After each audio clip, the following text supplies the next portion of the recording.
Other than Ayanokoji breaking up with Kei, the biggest surprise that Volume 12.5 offers is the controversial scene between Ayanokoji and Ichinose, where they spent the night together breaking all the common tropes of love comedy series. However, this scene was actually my biggest disappointment with that volume. Not only because we didn't get 10 pages of baby-making sport with illustration, but also because I don't think that scene is actually important. Instead of important, it feels forced and unnecessary, and to make it worse, this scene is slightly lowering my view on Ayanokoji. For starters, I think what Ayanokoji did was a really bad decision. If someone saw him entering Ichinose's room, and they found his fingerprint on Ichinose's clothes, that should be enough to send him to juvenile prison. Ayanokoji probably thinks Ichinose will never report him, but it still isn't worth the risk, especially since they are not in a relationship, and Ichinose's words clearly have more weight than Ayanokoji's.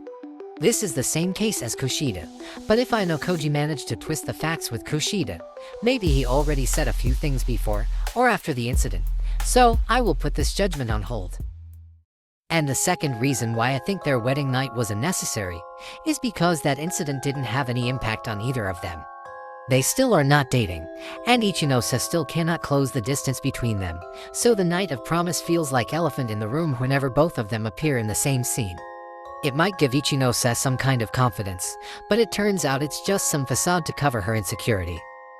In Volume 1 third-year arc against Ichika, Ichinose proudly said that a cake should be saved for a special occasion, meaning that the longer they hold the urge, the better it will taste.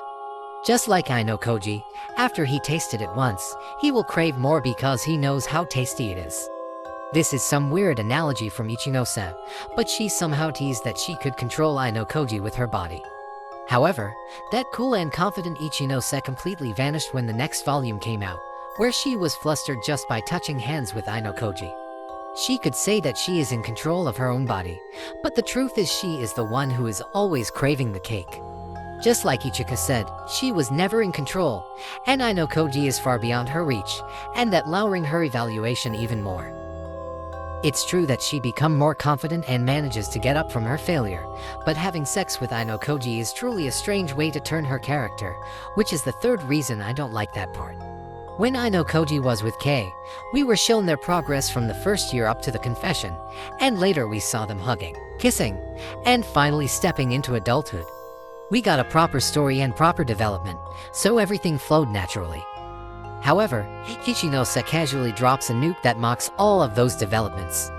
She wanted everything that Kei once had, but she got it in an instant to the point it doesn't feel like she earned it. We were only shown how Ichinose stepped into the dark side, but there was never any proper romantic development between them, and as a result, even when they had sex, it didn't feel like it meant anything. No progress, no impact, but just a night to make Ichinose proud and happy. Of course, the way we see this scene will definitely change in the future when Ayanokoji and Ichinose actually make some progress, but from the way it is now, the Night of Promise was just an overly excessive fan service that is hard to understand.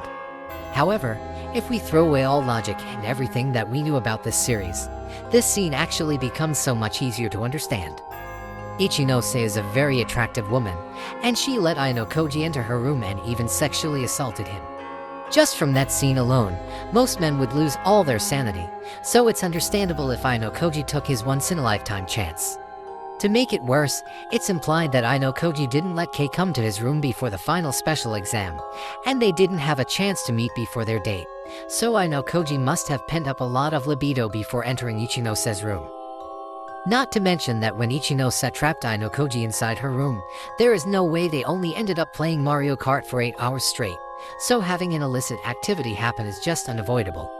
However, treating Ayanokoji as some horny teenager that cannot control his own body really destroyed his character. Maybe he already calculated everything, and simply took the chance that would benefit both of them. After all, even if it's not important, it's just human nature to embrace the warmth and comfort. Anyway, it's up to you how to interpret the promised night, but I don't think it was a scene that's worth thinking about for days and nights. It's already happened, so there is nothing we can do about it. At least let's hope someday we will get a full special adaptation of that scene from anime season 6.